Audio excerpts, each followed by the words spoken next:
You're tuned in now, so let's begin. A show where stories always win. Grab your seat and lend your ear. The moment's bright, the vibe is clear. It's Tell Me Everything. Stars inside, gonna sing and swing. With Rosalind Duke, there's joy in the air. Life's a show and we're all there. In the spotlight, tales unfold. New adventures started bold. With Rosalind Duke, here's joy in the air.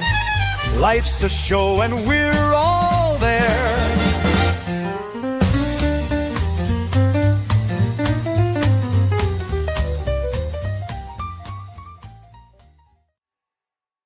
Get ready for the fun to rise. Every story a surprise. Rosalind's here to guide the way. So much to hear, so much to say. It's Tell Me Everything.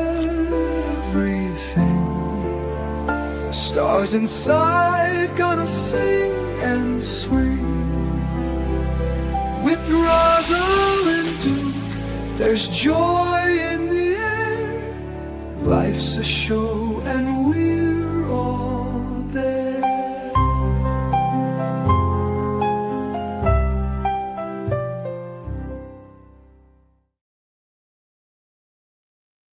Well, hello, everybody. This is kind of a surprise for me. So sorry I was a little bit late, but not only did I get George, I got Jeremy too. Welcome to the stage, everybody. It's What the Hell? Surprise! Who's George? Who is George? Who are you? Yeah, who If is you're new, George? Yeah. George. Thank you guys for, making time to do this. And gosh, I was just so excited. I was like, I gotta go get dressed. Shamesies. You and I Yeah. both. Yeah, welcome everybody pouring in here. Thank you guys so much for showing up. If you've not been to a Tell Me Everything before, I will tell you that I will ignore chat for a little while. So don't fret too much. I'll come back to you, but it's easier for me to pay attention to the guests because we are talking to them. And if I'm paying attention to you, I'm not hearing what they're saying. So bear with me, please.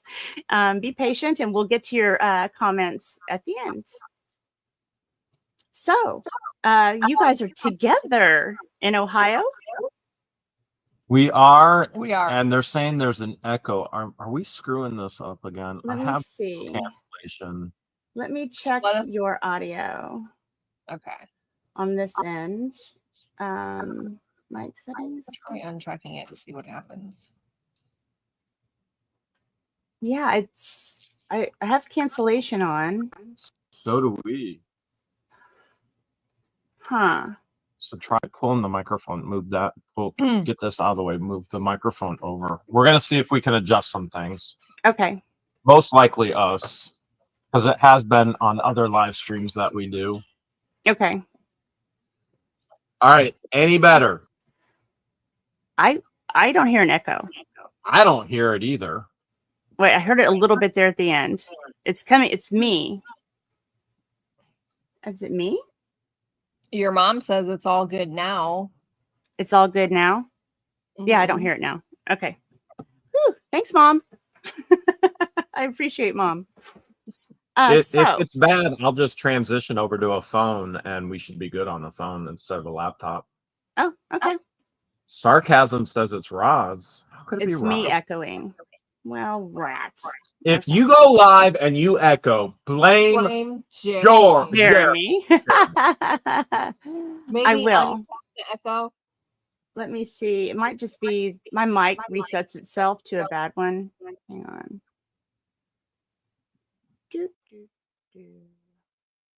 How's that, everybody? Is that working better? We hear it perfect. We haven't heard anything. No. Okay. It's still echoing. Let me try. You two talk with echoes, and I'm going to try setting something else up. Okay. Hello. I've never tried to talk with an echo. I mean, we're getting mixed reviews right now where some people are saying the sound is fine. Some are saying that it's slightly better. Some are saying there's a slight echo. Yeah. Star is saying same echo. Jay is saying Echo. just blame Jay. Just blame Slight echo Jay. from Roslyn. All right. Rogue Mama says it's very mild. We're going to find out if it's us or not. Okay. Let me. I like these more casual live streams.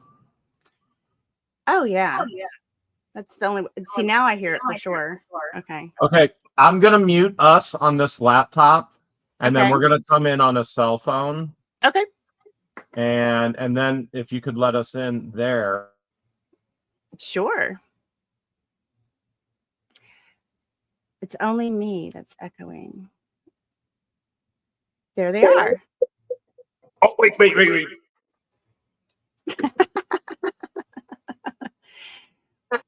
Okay. Forgot to mute the laptop. There No, we go. I was going to leave it there so you can see her, but okay, there you go. Is that better? I don't hear it now. I don't think I hear it. That means it was us. Oh, okay. Jeremy. Just blame us. Blame me. Okay, off to a rocky start, but here we go, ladies and gentlemen. What the hell's? Most of the people here right now know exactly who you are, but if somebody finds this stream in 100 years and they're like, who is this? Who are what the hells? We should ask a self-proclaimed journalist. Who's George? Let's start with the small questions first. Well, Jeremy's last name is Hales, and so that's where the channel name originated from, because he's always wanted to name his first child What the. So that's the birth of. No, my What the first was going to be go to. Second was going to be what the. So that's where the channel name came from, because his last name is Hales, and so it's What the Hales. And then when Jeremy and I first met, which was July of 2018, the channel had a completely different name. And December of 18, we decided to change the name of the channel. And my job was to come up with the logo. So like I played around with multiple logos. Like he knew he wanted the channel name to be What the Hills. Mm-hmm. So for 3 days, I try to find the perfect logo. And even though our logo is basic, it's perfect because a lot of people can identify it right away. And so to spice it up, a coworker came up with the idea to change the S at the end of Hales as a $, because our channel is to encourage people how to become fun employed and how to buy storage units and how to be self-sufficient and reselling, which all falls down under the umbrella of making money.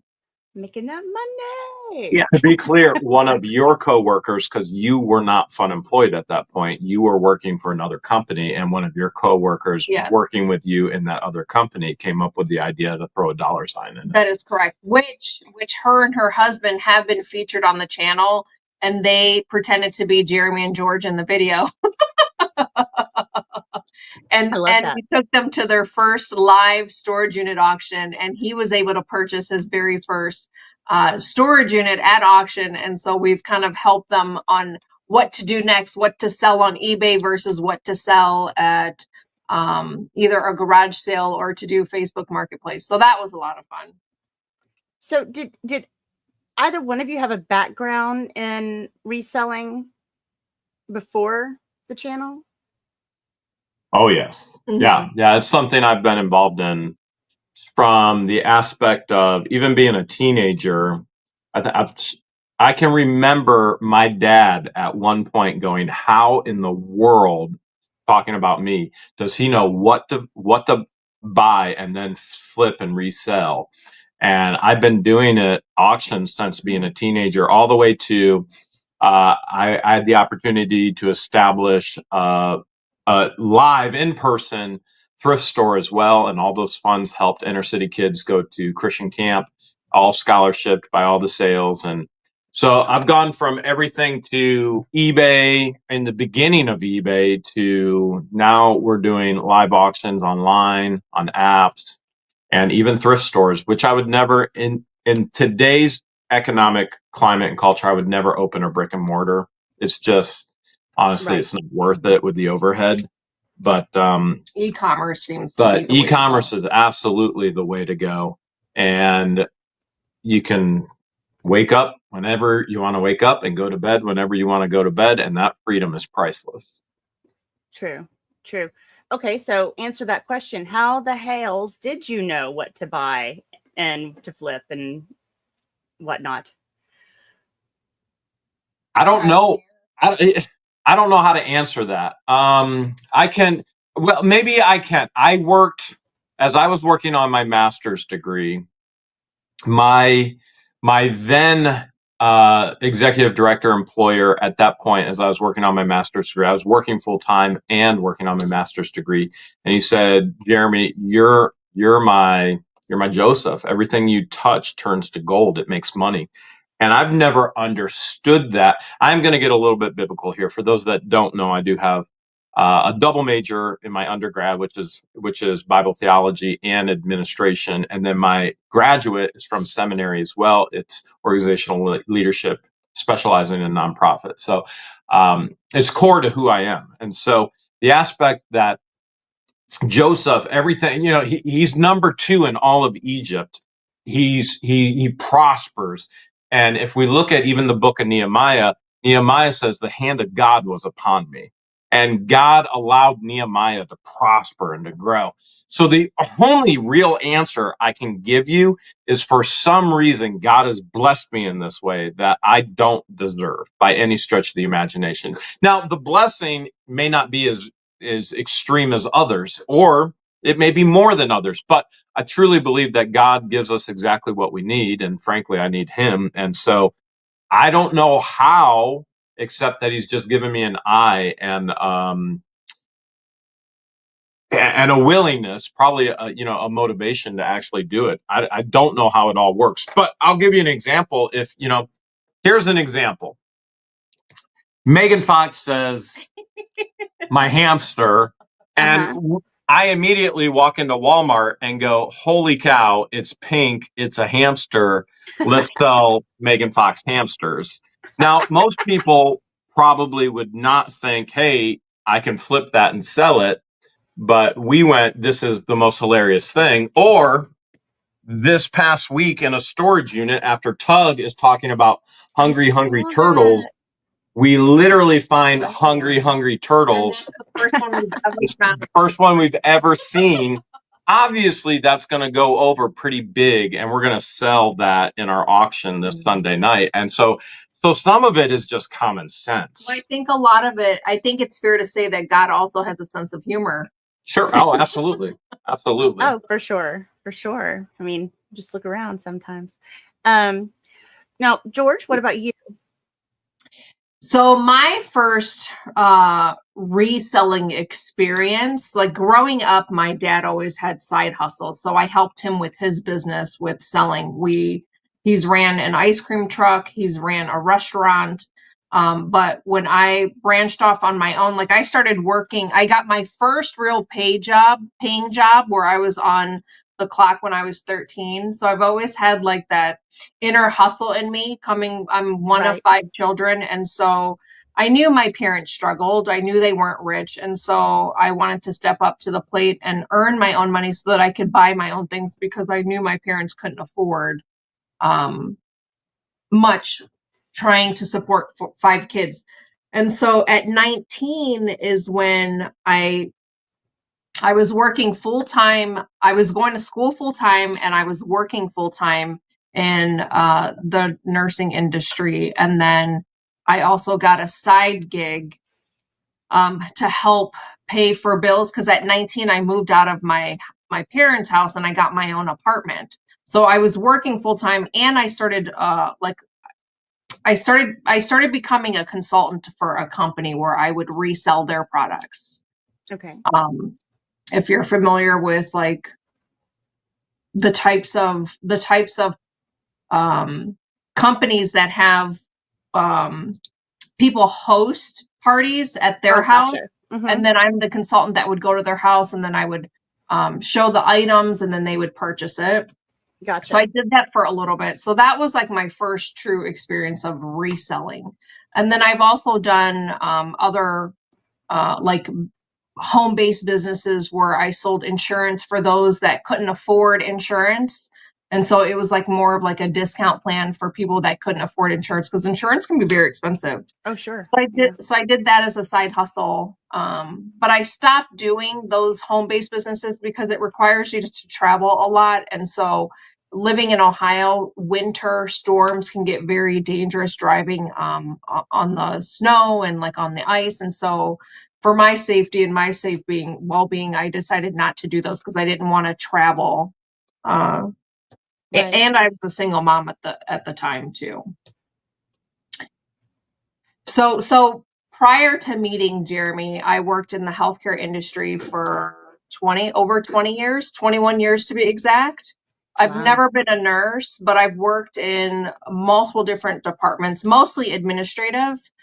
And then in 2018, actually in 2018 is when I discovered a lump in my breast.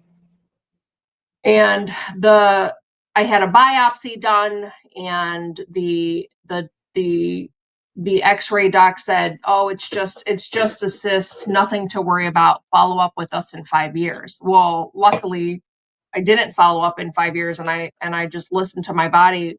I went back and I told my doctor, "Hey, it's starting to grow and it hurts." Well, from what was benign ended up being cancer. So in 2019, I got diagnosed with breast cancer. Underwent multiple surgeries, and then went through radiation treatments. And at that point, I looked at Jeremy. I was like, you know what? Life is too short. Maybe I can quit my career and help you with the resale business. Because at that time, our YouTube channel was blooming, and he was buying more storage units, and he needed help because it's not a one-man job. It's certainly not a two-person job either. And so I timed it to where I would get my radiation treatments done, and then the last day of my radiation treatment would be when I would resign from my job. And so it was July 4th of 2019 when was my last day. And it's your Independence Day. Independence Day, yeah. So it was ironic because it was my first day of being an independent contractor, celebrating Independence Day, and the channel had hit an amazing milestone of 100,000 subscribers. So we had 3 celebrations that day, and I'm pretty sure we were on the island. We were on Kelly's Island. We were on Kelly's Island celebrating all 3. We had no idea that was going to happen. I love that. That's a fantastic story. I mean, really, truly. Okay, so this might be as personal as I'm going to get. When he told you he had a YouTube channel when you first met him, what did you think? Especially since there was a blonde on it with me. So he told me, Jeremy's very open. He's an open book. He's very open. And he did share with me that an ex of his, a woman that he was dating, it was her idea to create the YouTube channel because she thought that people would enjoy watching their lives. And she also mentioned, and you can make money off of the videos. And he didn't believe her. Like, based on his story, he didn't believe her. and then I don't know if you remember this, but you were showing me how much you were getting each month, which wasn't very much. It was like $300 a month. And when I met him, he was on a hiatus. He wasn't doing videos. He was like on a 5 to 6 month hiatus where he wasn't doing videos. And he established his YouTube channel exactly a year prior to us meeting.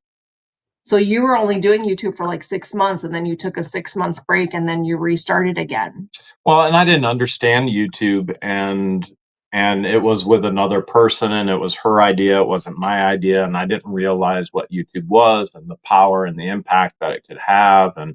And so from the aspect of that breakup, which there were many breakups, but it was 6 months until I met George, and I was looking for a serious relationship, and I also wasn't working. So I was fun employed. I was reselling.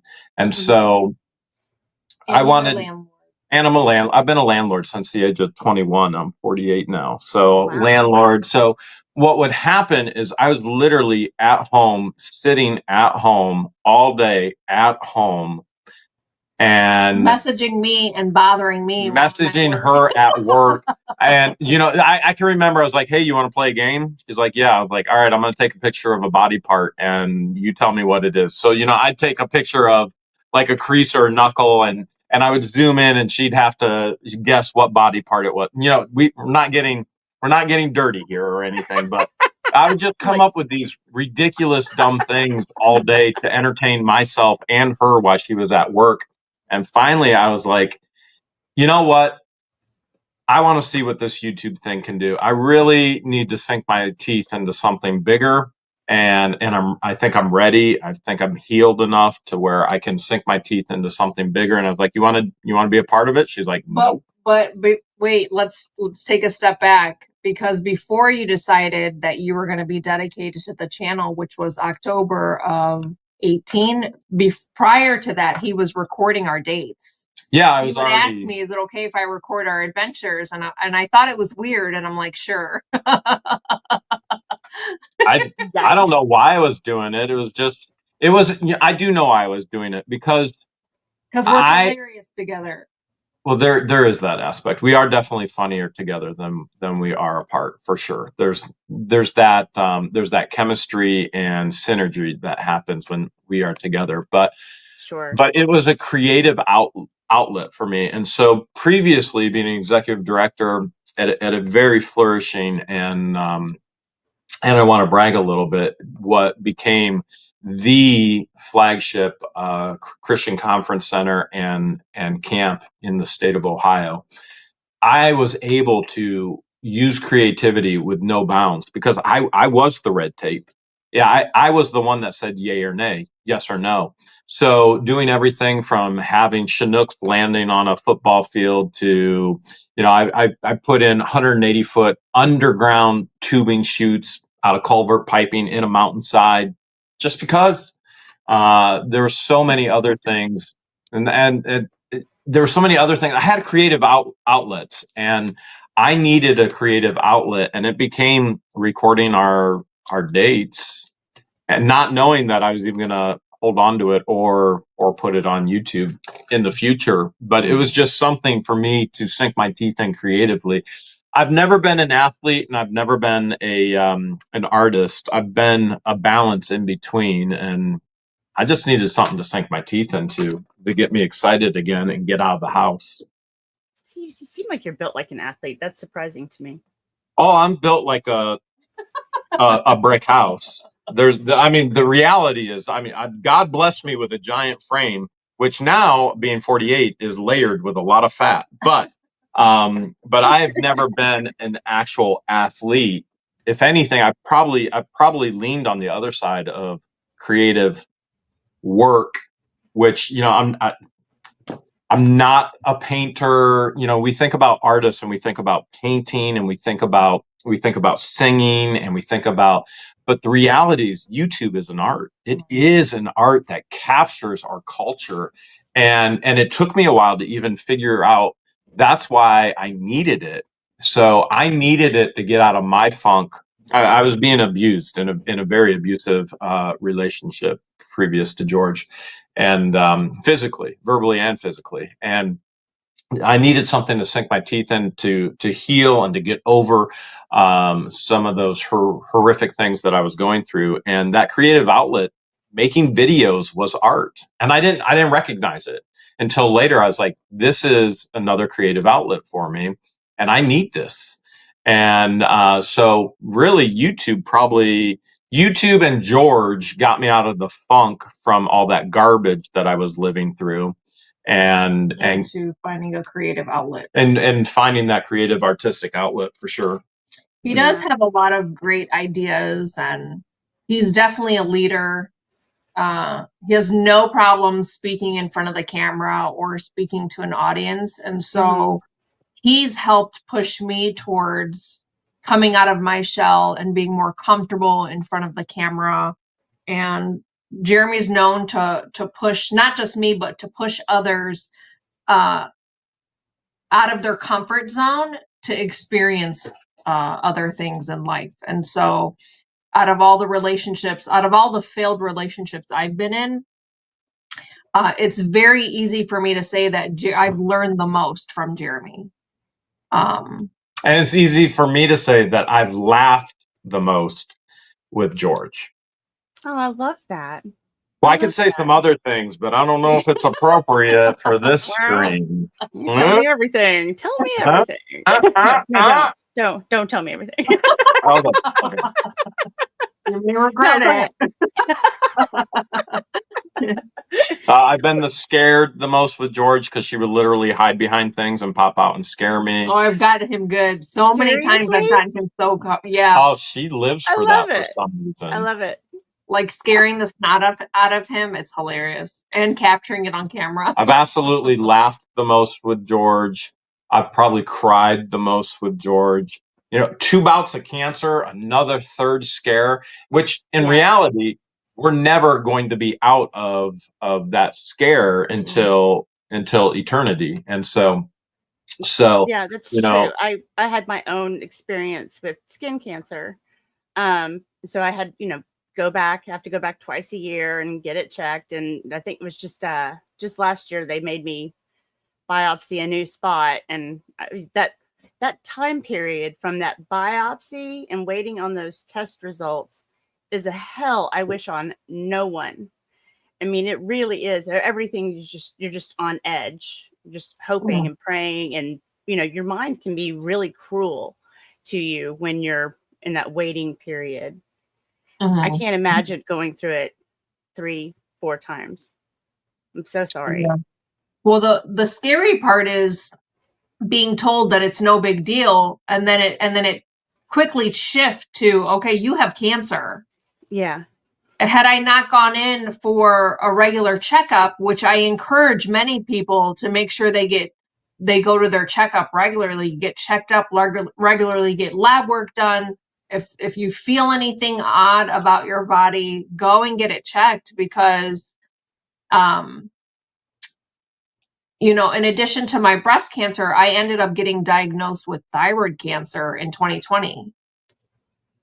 And we've shared my cancer journey with others, because not only does breast cancer and thyroid cancer affect women, but it affects men as well. Sure. Yeah. And the overwhelming amount of messages that we've gotten from people sharing their experiences with, both types of cancers, or the amount of people messaging us saying, thank you so much for sharing your story with us. It encouraged us to go get checked out. Turns out I have lymph nodes or nodules on my thyroid, and they're going to keep an eye on it. Or we've heard the nodules are cancerous. Thank you for sharing. Otherwise, I would have never gotten it checked. Now I'm getting my thyroid removed because it is cancer. And just hearing everyone share their stories, it makes me realize that God put us on this channel to share our experience with others and to have an impact on others so that they too can go get checked. And so we've never asked for any handouts. We've never had any GoFundMes for my cancer. All we wanted to do was share my journey and bring awareness to others. We've never asked for money or any of that. We just wanted prayers. That's it. We wanted to encourage others, bring awareness to others, and to ask for prayers, because prayers make a huge, huge difference. Yeah. See, mine was, I had gone in because I had a weird triangle appear on one of my legs. And I was like, that's not a normal shape. I mean, it's a perfect triangle.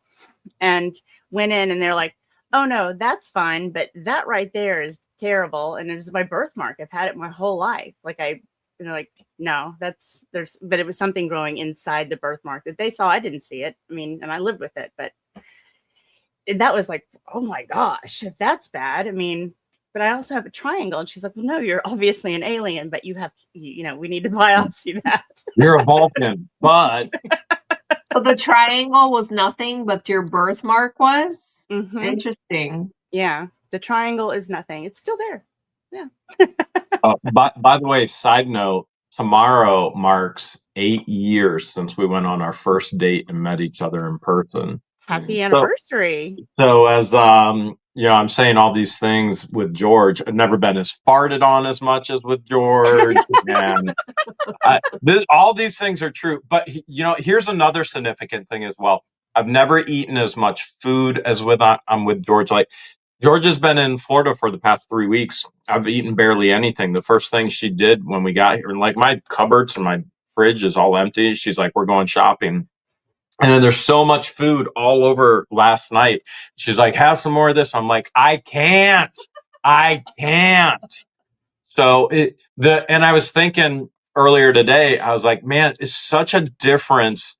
When I met the girl before George, the first thing she said to me was, could you imagine how hot you would be if you worked out every day? Now that's a slap in the face, right? Which, by the way, I mean, I have never worked out. Well, maybe it wasn't a slap in the face. I don't know. But with her, it was, the emphasis was, this is what you can't eat.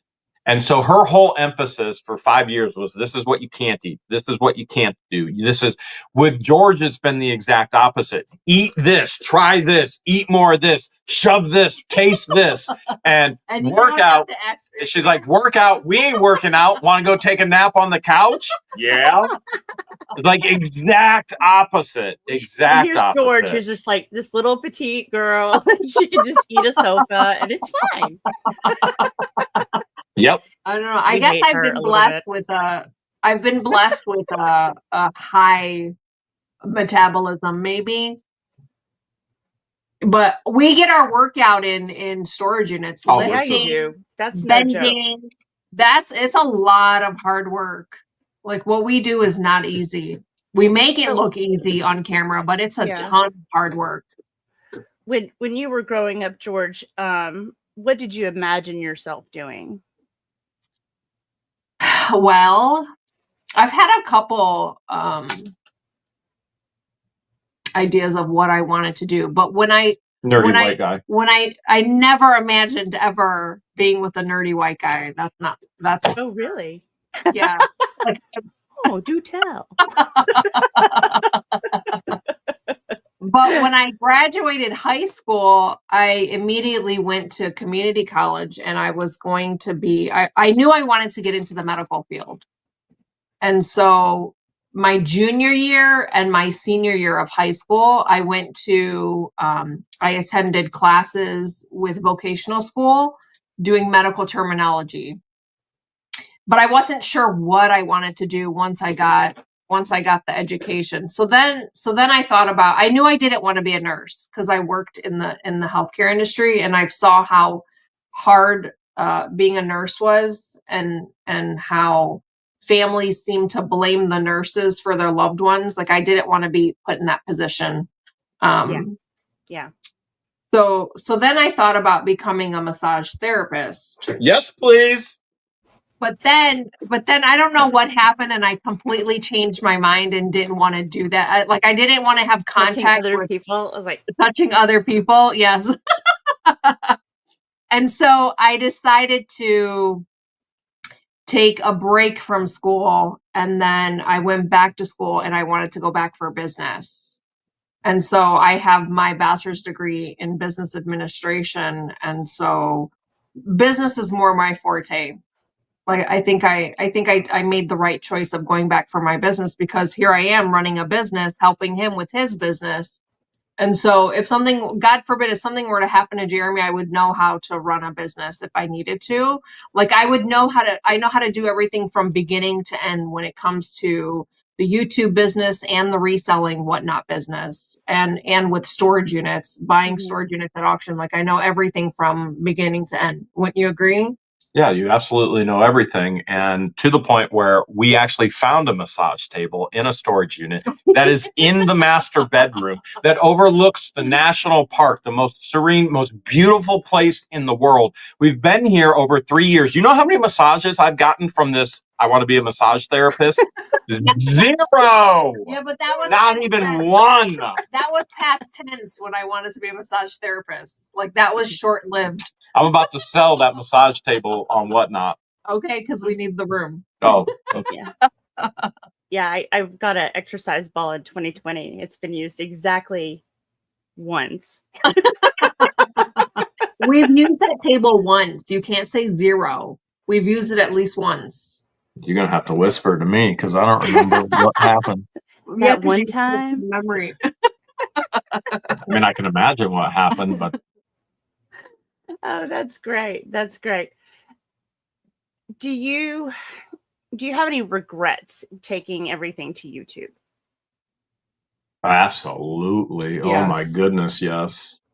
Yeah. Like, absolutely. pick one. You want to go or you want me to answer parts of that? Well, I mean, one of the smartest things we did when he introduced me to the channel was to go by my middle name, which a lot of people don't understand this, but my parents are both from Egypt, and as part of the Egyptian culture and traditions, every child gets their father's first name as their middle name.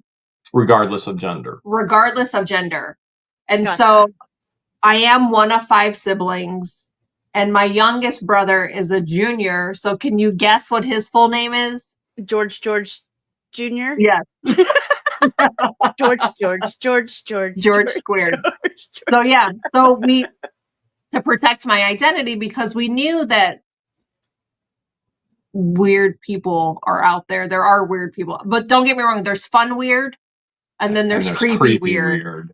And so to protect my identity from the creepy weirdos, we went by my middle name for the channel. And so I think Jeremy regrets sharing his real name on the channel. So biggest regrets would be never ever sharing my real name. What would the channel name be then? It'd be something different. So never ever sharing my real name or letting people know where I'm at. So the problem, you would go, well, why is that a problem? Because me being me, I intrinsically trust everybody until they give me a reason not to. And I've learned the hard way, you cannot do that. Right. And so George has always been, listen, you need to stop trusting people until they give you a reason to trust them. And I've always said, no, trust isn't earned, it's given. You trust them until you give them a reason not to. And I've had to find this middle ground. As soon as they see you giving away money, like we've given away 2 brand new ski nautique speedboats to Camp Patmos and on Kelly's Island. And so that's $150,000. We've given away eye surgery. I can't even imagine everything. Given away the microwaves. We've given, it doesn't, we're talking, viewers have seen us give away well over $1 million online. And so well over $1 million online. And what that does is bring grifters. And so if they know your name and they know your location, they know where you're at. And so while people have seen Lynette and Crook, you also see people who jump on other grifters, whether it be Fleesa, whether it be Deuce, we could go on and on and on, right? But if they never knew our name and they never knew our location, they could never find us and do those things. And then we could do the giving, which I truly enjoy doing. Stewardship is a part of my DNA, without people constantly begging. And what most people don't understand, even when we bought the schoolhouse, these weirdos, complete and total mental weirdos, kept showing up at the schoolhouse. But not all of them. Like Grandma Gail, a lot of them. It's not who I'm talking about, Grandma Gail. I'm talking about the weirdos asking for a place to live, asking for money, asking, begging, grifting. And to the point where I had to put over $30,000 to put up split rail fences and automatic gates to keep people off of the property. It is insane what the aspect of, I can't even imagine being a person and feeling so entitled to go ask a person to show up on their property and then tell them, I had one guy, which his breath smelled like the backside of Fleesa. I mean, if you can imagine what the front smelled like, his breath was so horrific, told me that the great creator sent him to me in my building. I went, that's odd because the great creator said nothing to me. You're trespassing. You need to leave. Right. So the insanity of people coming out of the woodwork, grifting, thinking that they're going to get something from you, expecting complete and total entitlement. And that's the issue that we have found in Otter Creek. Not an issue that we have dealt with here in Ohio, nor do I think we ever will in this community, because this community is very different, the other extreme of Otter Creek. I would never share my real name. I would never share my real location, ever. Mm. And that would have eliminated all the problems that truly, and here's the other thing, I would not take other people under our wings and teach them YouTube, because this is what happens.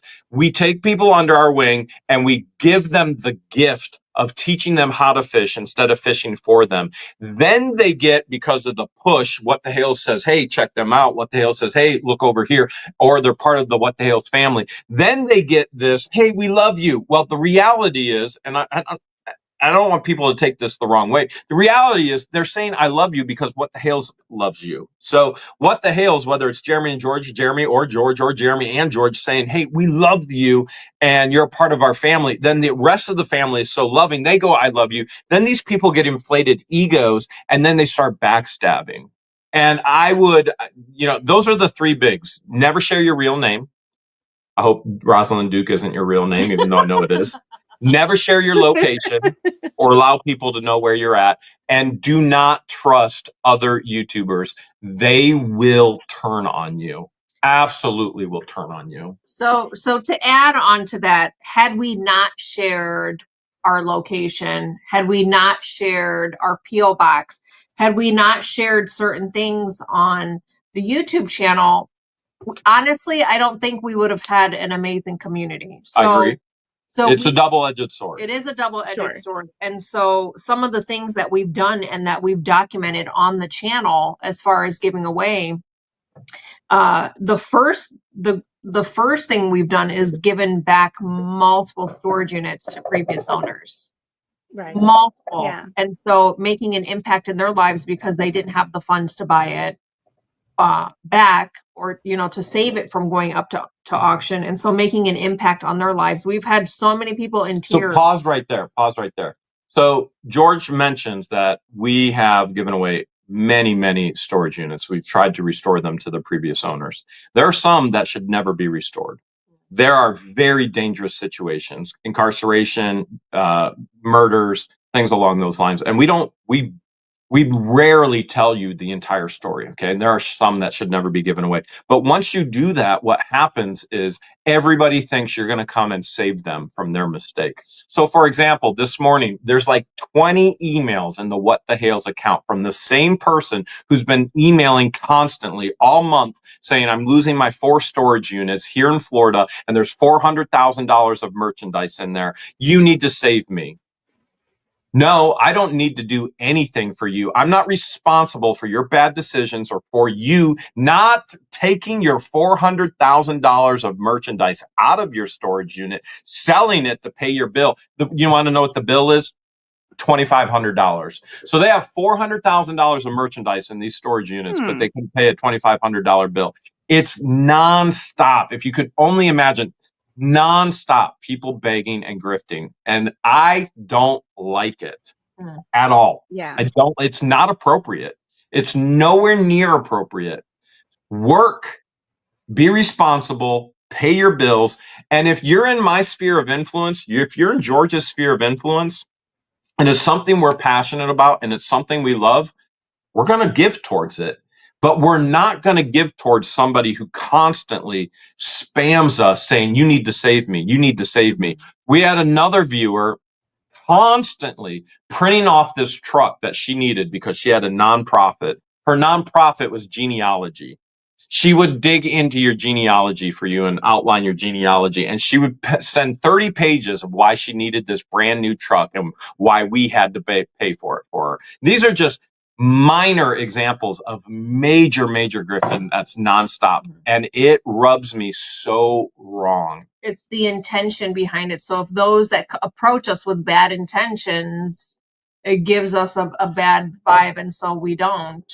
Yeah. But, you know, to add on to what we've done and that we've shared on the channel, had we not disclosed where we were and what we do, is donating 2 boats to Camp Patmos, which is a Christian camp. And it's a special, I'm actually wearing a Camp Patmos shirt, but Camp Patmos is it holds a special place in Jeremy's heart because that was his first, outside of his family grocery store, that was like his first paying job. And so he $65 a week driving speedboats on Lake Erie. Oh, bummer. Hire a young person that young to ever drive speedboats. I would have done it for free. I bet. That's wild. No, I understand the, you know, not using your real name. And I hear this a lot, you know, people saying, I wish I had used my name. I wish I hadn't used my name. I don't think there's, you know, a right answer for everyone. Yours is, you know, you've got quite a bit of a higher profile. So I think I understand it more where you're coming from. I wasn't, when I first started my website, it was just for my art.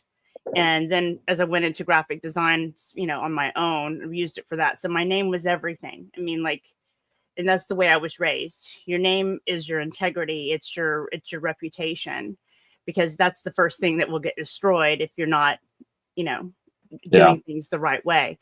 But I can understand being attacked by other people outside of that. It's not something that a graphic designer usually has to worry about. You know? Well, our major issue is if a YouTuber is going to go the direction where they are going to try and pay it forward and try and spear a positive movement in paying it forward, you also have to understand for every one good act that you do, you're going to get tens of thousands of bad people begging for your money on a daily basis. Wow. And so that's where our issue has been when we said we want to do these things. I love financial stewardship. I love giving. I love it with a passion. I do not love giving to people who are takers, that aren't deserving, who aren't willing to go out and get a real job, that live off of the government. And I'm specifically talking about Crook and Lynette, who go and try and get a child to try and get more money from the government, the taxes that I'm paying, the taxes you're paying, the taxes she's paying. And they're literally trying to scam the government that we pay into. Instead of putting into helping others, all they do is take.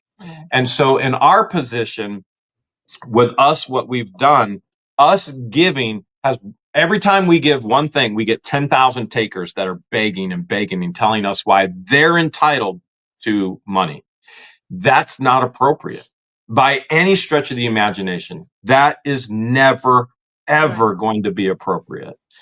That is one frustrating aspect. But, you know, in addition to involving our community, my mom and my aunt were orphans growing up. And one of my aunt's passions was to give back to orphan children in Egypt. And this is appropriate.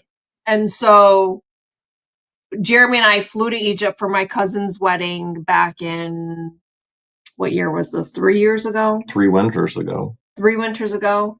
And that was the first time Jeremy had met my extended family. And my aunt was there, and she had explained that what was her goal? She had she raised enough money for 100 book bags. She wanted to do, so I asked her, so her aunt is telling me by the way, keep in mind, her aunt knows nothing about our finances, no. what the value is, what we're worth, which, by the way, I will share this. Anything that is online, I have never seen anything online correct about value, assets, anything. Even when we met, the internet says we met in 2012. They can't even get that one. Yeah. I did see that. Yeah, I can tell you it's completely and totally off. Inaccurate. And now I'm not going to tell you if it's undervalue or overvalue, but it is so far off. It's hilarious. I don't blame So her aunt knows nothing about, about any wealth, money. She's just sharing her heart with a person she just met that's dating her niece. And my response was, what's your goal this next year? Because obviously, because the way I'm wired, I'm going, I can get behind this. This is nothing. Yeah. And I'm like, what's your goal next year? She's like, well, I'd really like to double it, 200. I was like, why don't you go higher? Why don't we go for 500? And then I was just going to write her a check right then and there. I was just going to write her a check and be like, it's done. It's already done. You're asking God for it. God just gave it to you. And so, by the way, for those that are viewing, God works through people. I don't know if you realize this or not, but God wants to use you. God uses his people to do his work. And so I was just going to write her a check right then and there and be like, it's done. And then we started talking with her aunt, not even knowing, hey, what if, we've always had people saying, hey, we want to send money for Restorage the Love when you're doing all these projects, and we were like, no. And we always told them, nope, we got this. Nope, we got this. And we went, wow, this could actually, they've always asked to be involved. We could actually involve them and say, if you want to help, let's do this. And it went. So during one of our Sunday night lives, because we've always done live streams on a Sunday, and so Jeremy had mentioned that my aunt wants to give back to orphan children in Egypt because she too was an orphan growing up along with my mom. And if you're interested, feel free to donate book bags. And we provided our P.O. box. And so we call my Aunt Camellia George, because you got to add the George in there. You have to. It's part of the family. But everybody should understand how appropriate this is versus the inappropriateness of writing constant letters saying, you owe me a truck. That's entitlement. That's not okay. But what her aunt did was just sharing her heart with somebody she just met. Something that she had already done prior on her own and wanting to help. And so when we asked, we ended up having to stop telling people to stop sending book bags, and we gave a deadline because the deadline was important to meet in order to get all of the supplies over on a ship over to Egypt in time for actually us. We were going to go back to Egypt and meet her. And we thought we were going to put 500 book bags in our suitcases. The only thing I would take with me is the clothes I'm wearing. And that did not happen. It was thousands upon thousands upon thousands. It was. So the total number of book bags that we got, and we only asked for book bags. That's it. We didn't ask for supplies. We didn't ask for anything, but people sent extras anyways, because that's how amazing our community is. But we ended up getting over 6,400 book bags. Plus people sent, we just did an estimate of how much the supplies were worth. We guesstimated over $100,000 worth in school supplies and teacher supplies. Easy.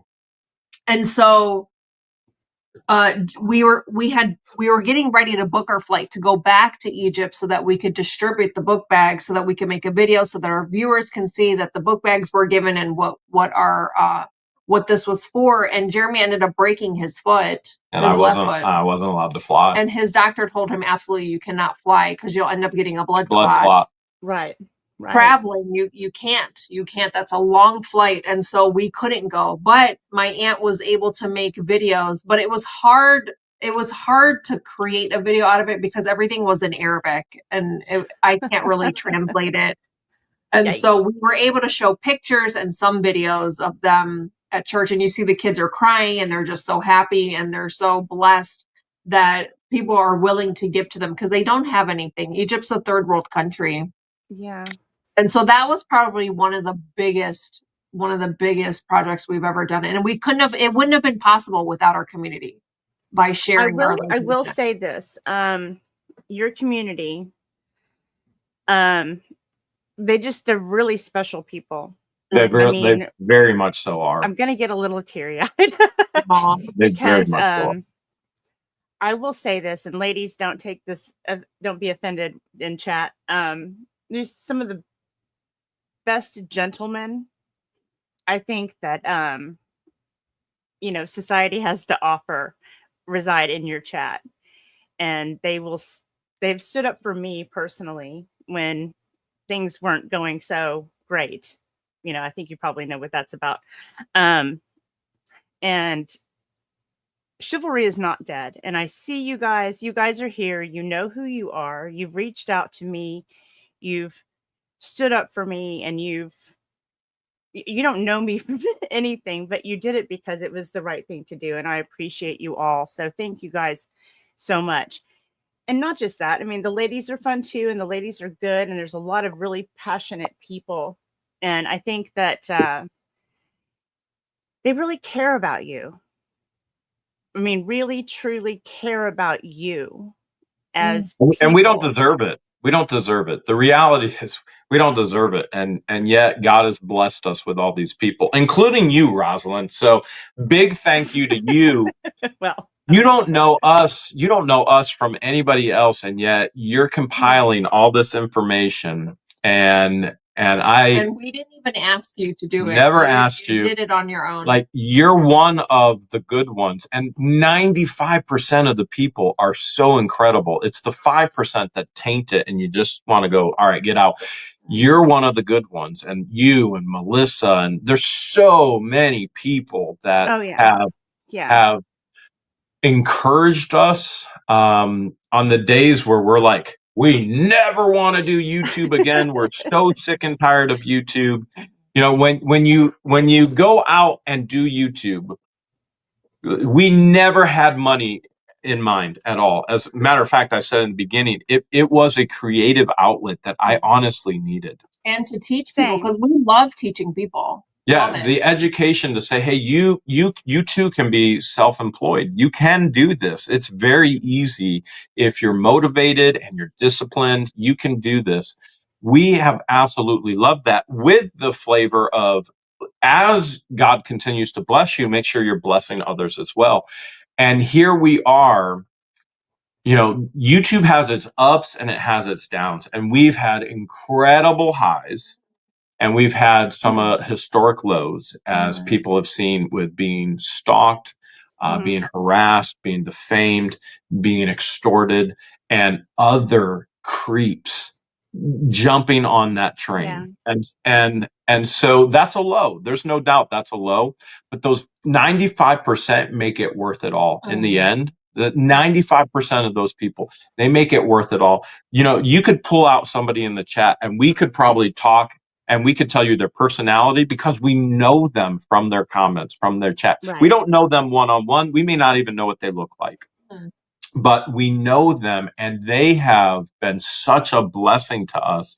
And we look at each other and we go, why? Why us? Why would they want to be a blessing to us? We're nobody. The only thing we've ever done different than anybody else is we took a cell phone, which, by the way, we've broken all the rules on how to be successful on YouTube. We film everything on a cell phone. We edit everything on a cell phone. We do thumbnails we do everything on a cell phone. And we don't stay in a niche. We just do whatever's going on in our life at any moment in time. We literally just vlog our life. This is never going to be about money. This is going to be about our life, and vlogging it so we can look back at it and say, remember this, remember that, remember this. Basically a virtual diary. And even last week or the week before, I sent George a picture. I was like, you remember Hoodie, when I stitched it all up? And some in the chat will remember Franken Hoodie. And I was like, why are we so funny together? We're not funny apart. We're funny together. But those 95% of those people in this community, like, you just want to bear hug them and say thank you. They don't realize how much wind they put in your sails during the darkest moments, the light that they bring, and what it means to us. Honestly, it's incredible. Yeah, it really, I think I have maybe sent you a message about it one time, that I was just floored by the love that I feel coming from your chat. It's just really, truly incredible. And that has to be a reflection of you. That's one thing I've learned interviewing the YouTubers that I have, even though it's only been 4 before you. The chat is your community, and you set the tone for your community. It's a reflection of you and your channel. And if that's true, it's really something special. You've got really something special going on. They are special. We really people. do. Yeah. Yeah, you Not really to brag, do. but we have an awesome community. So when we acquired the old schoolhouse in Otter Creek, like that was another thing that we did, was that we invited the community and we told the previous owners, because I don't know if you know this, but the old schoolhouse used to be a schoolhouse for adults with learning disabilities, mental disabilities. And so they needed money to raise to build a new building.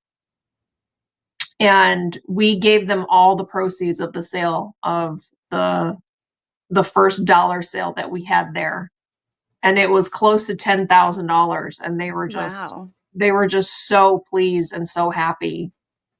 But that was something that we did as far as like charity work as well. And so, you know,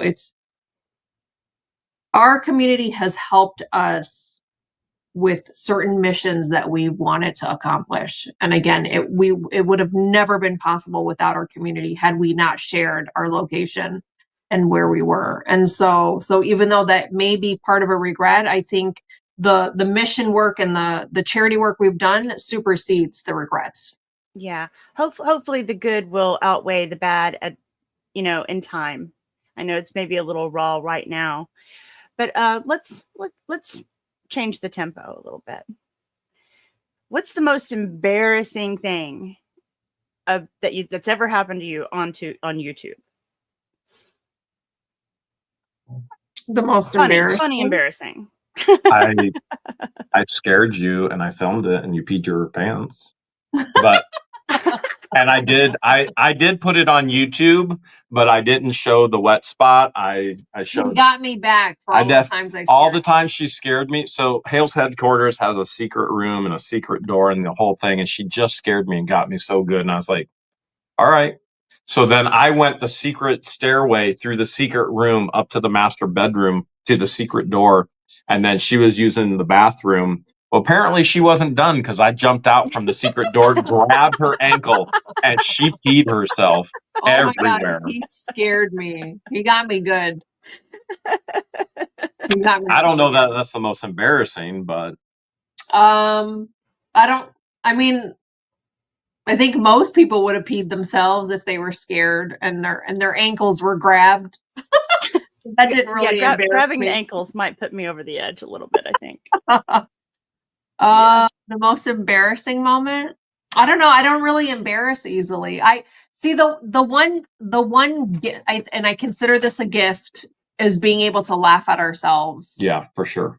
And so if we mess up or if we do something that I don't know, we tend to laugh at ourselves and find humor in everything. So right. I can't think of anything of most embarrassing, to be honest, because we find humor in just about everything. And mine would probably be letting anger get the best of me when being stalked, being defamed, and not acting as I should in the reality. That's embarrassing. So even though we're going another tone and laughing. Yeah, there has been a lot of cringe moments from him because he's so upset and letting his emotions get to the best of him. Right. But you know what? I can think of one moment where he had some type of surgical procedure done, and coming out of anesthesia was so funny. Oh, remembering you were milking my fingers? Jeremy coming out of anesthesia is so funny, but I'm sure, were you embarrassed by that? No, I thought it was funny. But so I had my vasectomy reversed, and at one point in time, George and I were going, this would be a good idea. This is our last chance to have a child. And then had my vasectomy reversed. So 13 grand out of my pocket later we got a hilarious video of me melting my fingers thinking they were cow And udders. crying. He was crying because Aw. the nurses wouldn't let him back there with me. Or me back there with him. Yeah. They're like, do you need anything? I was like, where's George? They're like, who's George? Who's Shut up, George? vomit. So where do you think that comes from? Being able to laugh at yourself. I know I do, and I know where it comes from for me. Where does it come from for you? I don't know how to answer that question because growing up, I used to be so shy and so bashful. I barely spoke. And I don't know where my sense of humor came from or my personality because neither of my parents are funny. They do not have a lick of humor in them. Well, my mom does when she gets together with my aunt Camelia George. They're constantly cracking up, but it's like they're foreign, so they don't understand sarcasm at all. Oh, gotcha. I honestly don't know where I got my sarcasm from. I just don't. And we both are extremely sarcastic and love sarcasm. No. Like, love it. No. Love it. Just thrive on it. Yeah, we do. Yeah. See, that's funny because I do think there's something about being a little bit shy that causes you to have an inner monologue or dialogue. Like you play out scenarios and you find humor in things because you're watching and observing people. That's me. I mean, that's what I think I am. I'm more of an observer, not really an extrovert at all. Neither am I. A little. But so I think that's where mine initially came from is I spent a lot of time watching people. Well, and I think of it as, I'm thinking of Deuce right now crying on Fleeca's going, they're laughing at us. Wait, hold a second. That's literally one of the things, that's one of our goals on the channel is to bring laughter. Laughter. And so we love laughter. We thrive on laughter. And so the hilariousness of Deuce crying that people are laughing at him, that's exactly what we strive for. We want them to laugh. Yes. That's one of our goals is humor. And if I would laugh, if it happened to somebody else and I would laugh, then my goodness, it should be funny. If it's happening to me, it should be even funnier. And so there are those aspects that it is just downright hilarious. Yeah. Yeah. The unintentional comedy is the best. Right. Well, yeah, that definitely helps. But it just also it kind of sets my brain aflutter and inspires me to make stuff worse. But that's just me. I like the unintentionally funny. I do like that. Oh my gosh, we're a huge fan. Your last video was a jab at unintentional comedy too. Which one? It was the something the min. Yeah. The harassments? Yeah. Yeah. Well, see the thing, there's a certain person that keeps accusing me of things, and everything she accuses me of, I'm going to make content out of. So keep it up. The humor. It's the humor. And my goodness, if they can't laugh at it, man, I don't know. We've been in so many situations where people probably would have gotten mad or ashamed or things like that. And we just end up laughing at it. I mean, it's hilarious. If it happens to somebody else and you laugh at it, then you should be able to double laugh if it happens to you because you got to experience it's even more hilarious, which we do a tremendous amount of laughing together. So in the beginning, when I said I've laughed more with George than anybody else, if you were to take all my previous relationships and add them together versus the 7 years, 364 days that I've known George right now, which tomorrow will be 8 years, by far my 8 years with George would blow everything else out of the water in regards to laughter. Oh, yeah. I had an ex tell me to quit being funnier than him after a party. And I was like, this is never going to work, is it? It's never going to work. Wow. You would have thought he would have been like, dang, you're funny. Yeah. Keep making me laugh. Yeah. We laughed a lot, but apparently can't be funnier than him. Oh no. Who's I don't laughing know. now? If I were to snag somebody funnier than me, then I would think I would be proud of that. Exactly. I love to, I love to laugh. The Duke and I have a blast together. I mean, we're best friends. I mean, really, truly, we get each other. Sometimes we can look at each other from across the room and both just start laughing because we're both looking at the same thing. Like, what's going on over there? So yeah, I get it. I totally, and I guess that's why I also find you very relatable. Is that you seem to actually genuinely like each other. Yeah. Sometimes. Sometimes. Sometimes. Yeah. That's sarcasm, everybody. That's what we Yes, like. Sarcasm. Yes. No, any relationship, you have your ups and downs. So sometimes we like each other. Sometimes we tolerate each other. Well, what's funny is you have these two places you can disappear to if like you get sick of each other, right?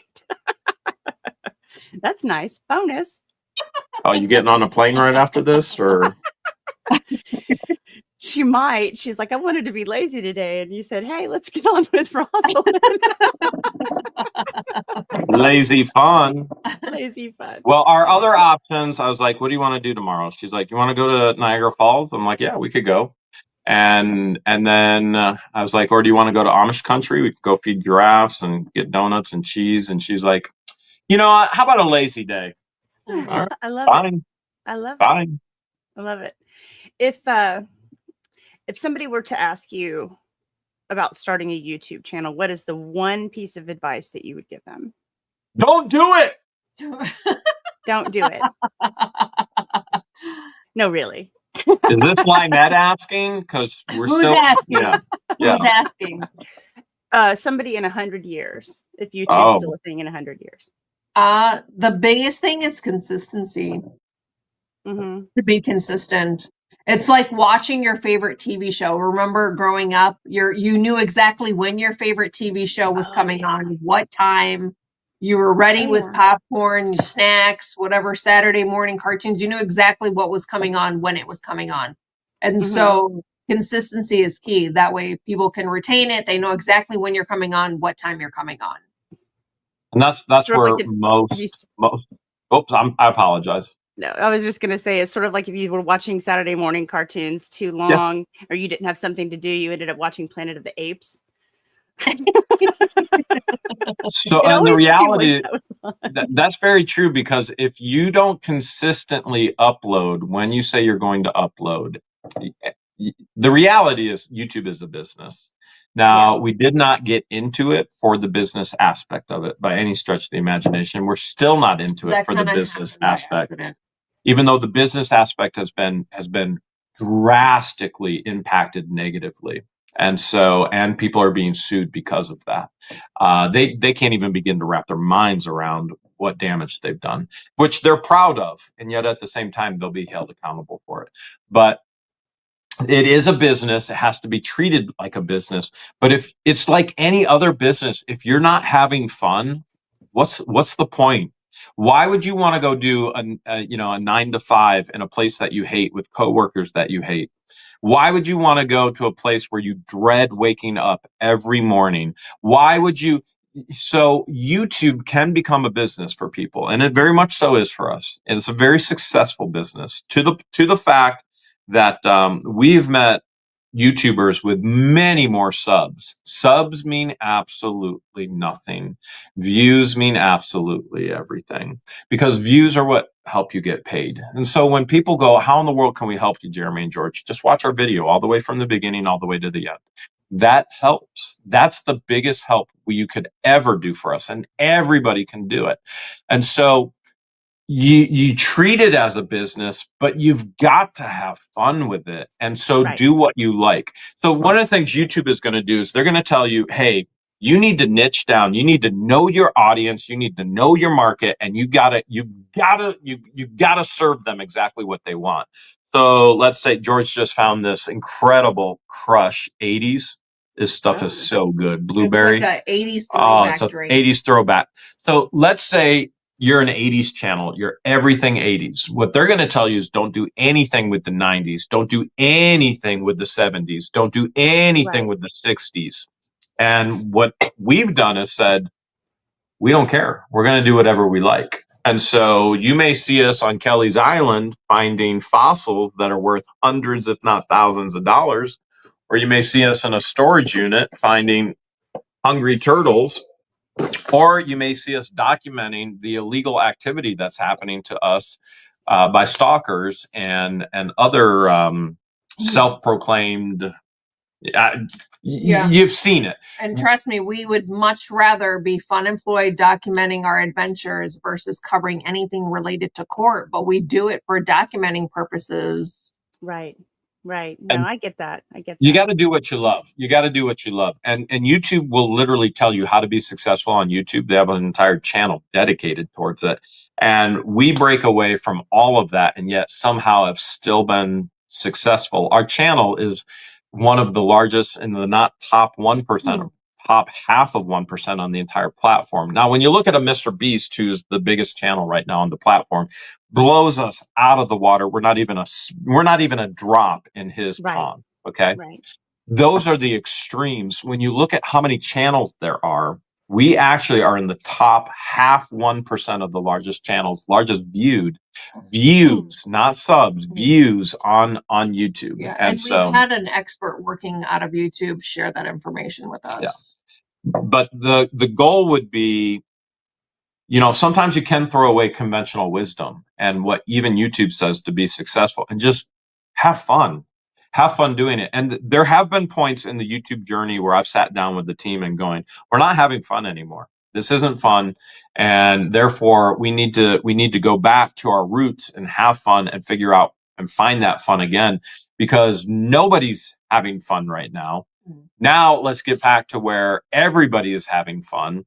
And there are a million things we can do. Look, we released a members video today, members only, which Deuce got to see because whether he realizes it or not, we realize he's spending everybody's money on our top tier membership. And so we think that's hilarious that he's actually putting money into our pocket.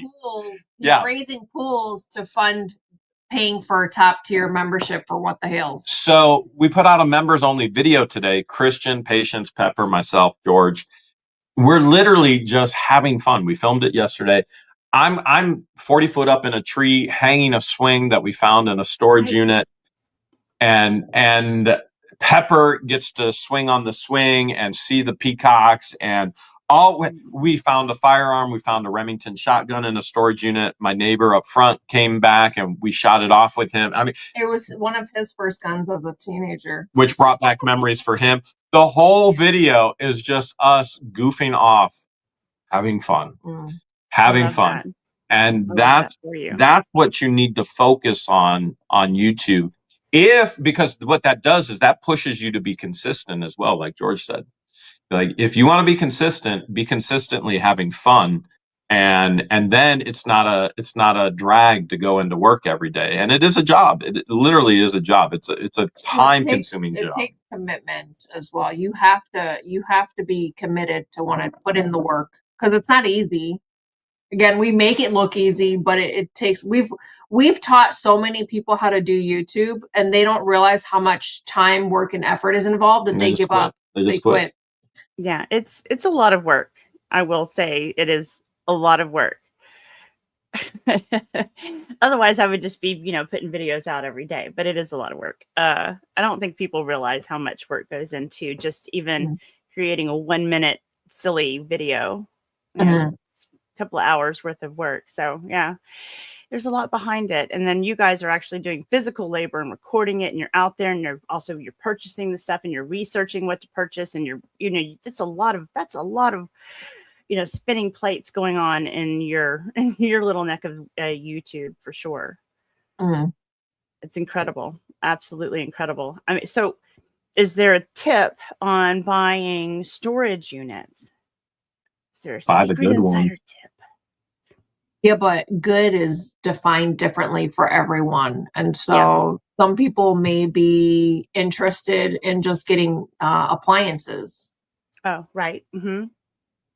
It all depends on the preference of the person. Are they looking for furniture? Because some people want to buy only furniture so that they could sell it in their thrift store or to refinish it and sell it on Marketplace.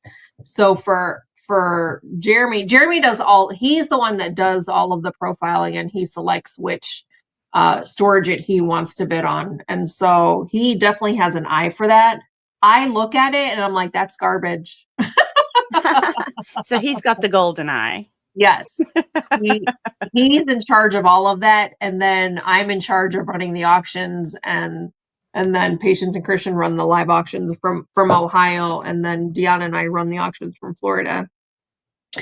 And so we help him move the inventory so that he can continue buying some more. And so right. Definitely segregation of duties. Yeah. I think the biggest tips is if it looks like garbage, it is garbage. And so there are a lot of people that get a storage unit. Now, unless George looks at it and I buy it, then it's not garbage. But if she goes, that looks like garbage, and I go, well, I'm buying it, then it's not garbage. It's merch. So, but there are a lot of people who are, let's say they get thrown out of their apartment. They don't have anywhere to put their stuff. If they couldn't pay their rent for their apartment, they couldn't pay the storage fees either. So they get 1 month free. They put all their garbage, and generally it's garbage, in a storage unit. Then it goes up for auction. And people watch What the Hails and go, wow, they're making millions. And they go, I'm going to do this. And then they spend their tax return on a unit filled with garbage. And then they email us, we did what you told us to do. Now we lost all our money. No, you didn't. You bought a unit filled with garbage. They blame Jeremy. So I get blamed when they don't buy the right storage units as well. So you have to, if it looks like garbage, it's going to be garbage. If it looks good, then be willing to find that item that's worth the amount that you are. Let's say I'm going to buy a unit, and I know that refrigerator is $1,000 refrigerator, but it's a 10 by 20 and there's stuff all in the rest of that unit. I know I can get $1,000 for that fridge. Maybe I'm going to use it in one of my apartments. I'm a landlord, and I just did this. I literally just did this past month. I bought a unit with a fridge and a stove. And so I buy it, and now I have the fridge, and I know that fridge is worth my purchase price. Everything else is profit. So if you can buy using wisdom, which is just common sense, literally common sense, you're going to be okay. But unfortunately, we live in a culture, it's an epidemic of no common sense. So be careful. If you didn't get common sense, find somebody with common sense and have them bid for you. But if it looks good, it's probably going to be good. If it looks like garbage, it's probably going to be garbage. It truly comes down. It's that simple. Yeah. You also don't want to spend beyond your means. Never. And so if people, because we've been accused of people spending their rent money or their utility money that they had set aside for their bills. Now they can't resell it and they don't have enough money for their bills. But it's like, well, if you never had the money, the extra money set aside to bid, why did you bid and why did you bid so high? You're getting an insight in all the crazy emails and messages we get nonstop every day. It's insane. It literally is insane. That's probably another thing I would have done, never given out an email. Because I don't need to hear it. If you woke up tomorrow and YouTube is not an option, what would you do? Yes! Hallelujah! Yeah, baby. True. We sleeping in. I ain't putting any clothes on today. We have talked about this because we've both told each other we're getting old. Storage units is tough on our bodies.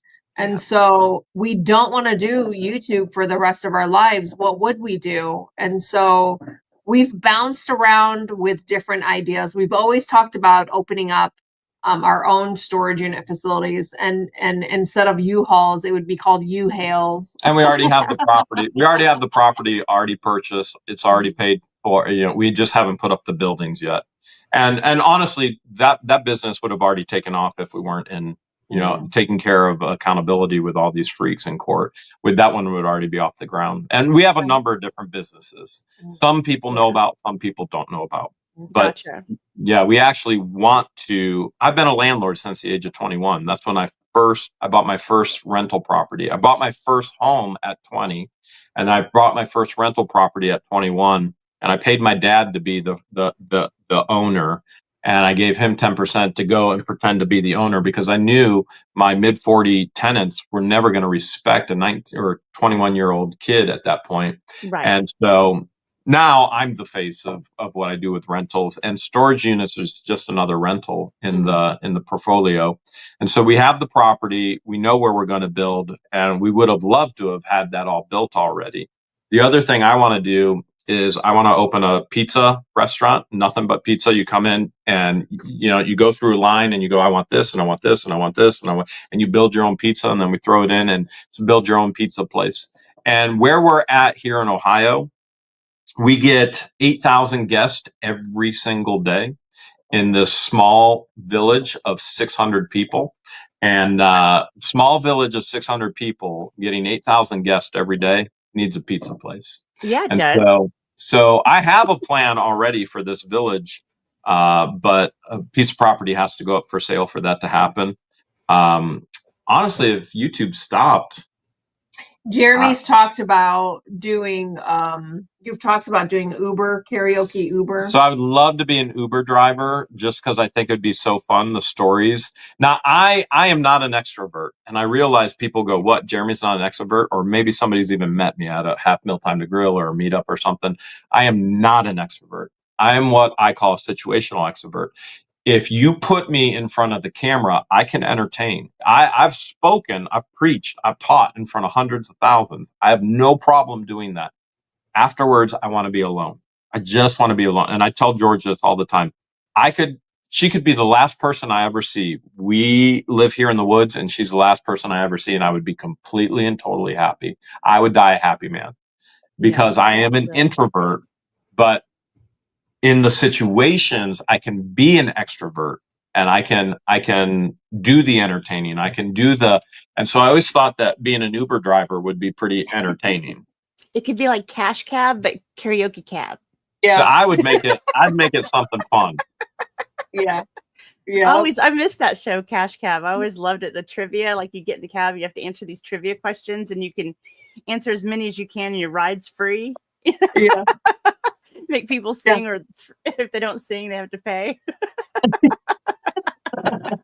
Yeah, it would be something similar like that.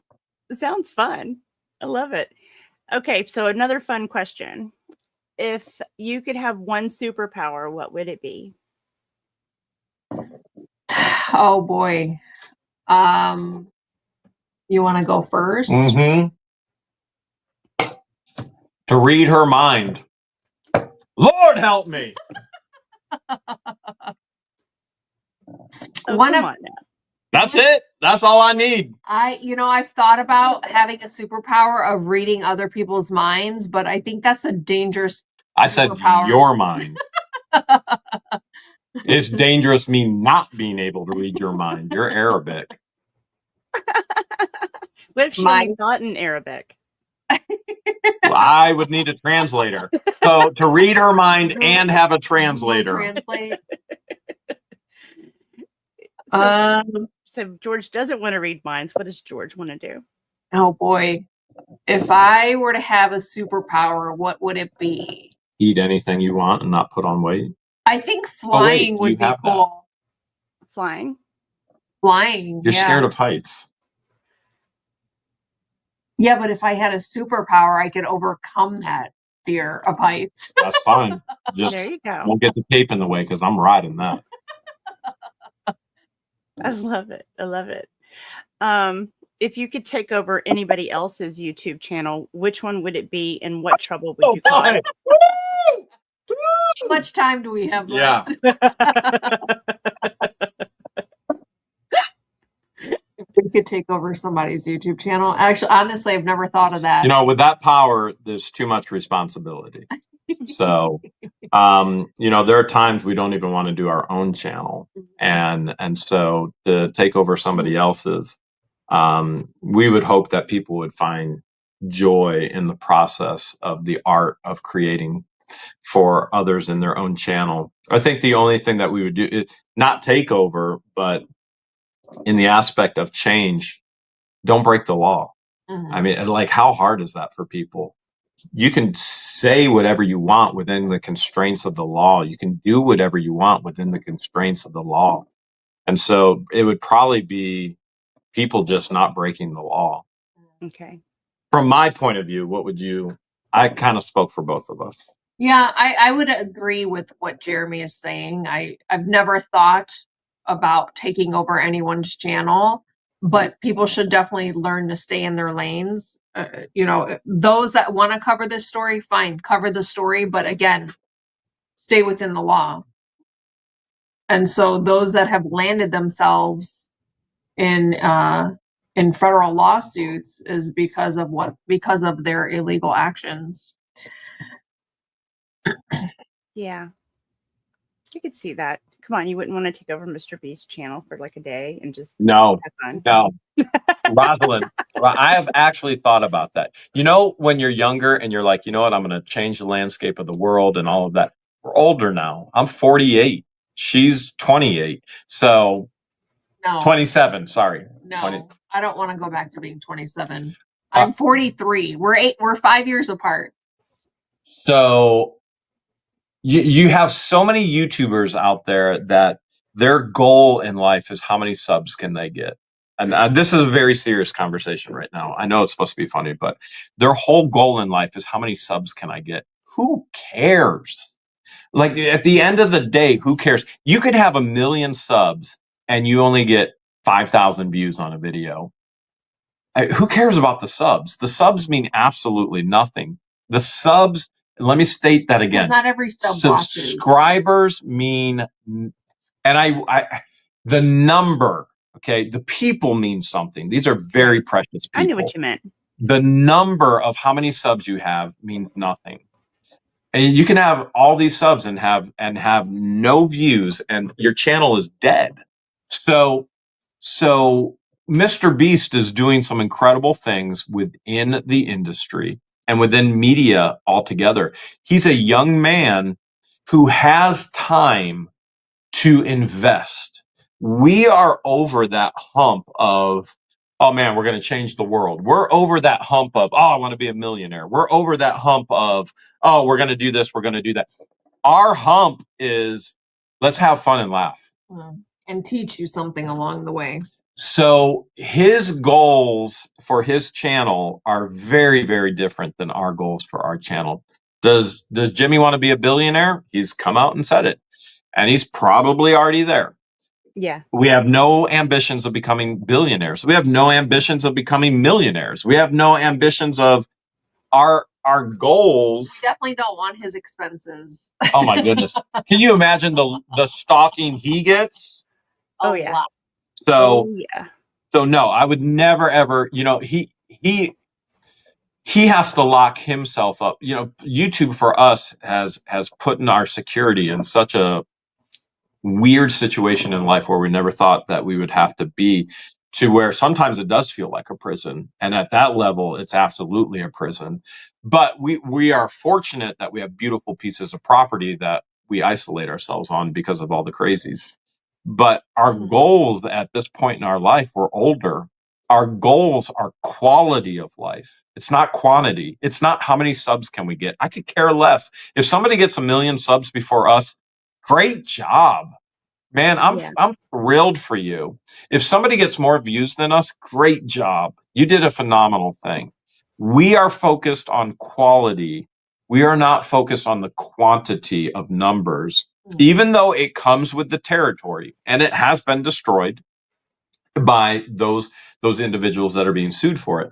But for us, it's the quality of what we're doing. And are we having fun doing it? Are we laughing? Are people learning with the laughter? Because that's the thing I think makes us different. And one of the things I learned being a public speaker, I could go up in front of 10,000 people and speak. And if I didn't make them laugh, they would sit there and listen to me like this. Now, this is nonverbal. Right. How many of my words are getting into here to here, which then gets to here? So I learned very quickly, if I could make them laugh, all of a sudden they uncross their arms and right. And then their arms go down, and then I would stab them in the heart with truth, God's word, when I'm speaking and teaching. And so Yeah. the humor lets people let things go, and it gets you to where you have them in the here and now. They're not thinking about what just happened. They're not thinking about what's coming next. You have them in the here and now. And when you can get them in the here and now and you do that with humor, you can actually teach them something. So for us, it's what's the legacy that we're leaving? Is it laughter? Is it teaching? It isn't anything about numbers. If we can change one person's life in the positive, and we can encourage them to start their own business and to be fun employed, to build wealth for themselves and their family, my goodness, that's success for us. That's just mind-blowing success for us. We do. Laughter is appreciate- healing, and people. There's a lot of people that need the healing. Yeah, we're always thrilled to hear people's success stories. We absolutely love hearing success stories, whether they bought from us, sourced from us, and then resold it for a much higher price. We're always thrilled for them. Or if they purchased their first unit and they tripled their money, we're so thrilled for them. Yeah, it's not pizza. There's enough to go around for everyone. Just because they get a slice doesn't mean you're without. I mean, I don't understand why people don't get that. It's never been about fame or fortune for us by any stretch of the imagination. I mean, you're literally listening to us say, "Oh, I want to be an Uber driver." Okay, so there's probably people out there going, "Wait, I've read online that you're multimillionaires." Well, first of all, don't believe anything that you see online, and I guarantee you it's completely and totally wrong, which we've already stated. But Right. do you understand the fun that you could have with the stories and the people and all of that? I mean, I just think it would be a blast. But Well, I'm blind in one eye, so I'm pretty sure if anybody let me drive them around, they would be terrified by the time it was over. Take Deanna with you. She's blind in one eye. Between the two of you, you can have two eyes. Oh my gosh, maybe I should. Maybe I need a co-pilot. That's what I need. You guys should start not a private eye investigating business. You guys could start the private eyes investigating business. You have two good ones between the two of you. Oh no. Okay, we're getting close. Oh, I guess we're over the hour and a half mark, and I know you guys want to actually have do nothing for a little while. We just want to take our pants off again. I usually end on the same question with everyone. Well, and I know that you do believe heaven exists, but I usually ask, if heaven exists, what do you want to hear God say to you when you arrive at the pearly gates? Take it away. What do I want? Well, if the afterlife is supposed to be 1,000 times better than life here on earth, then take me now, Lord. Take me now.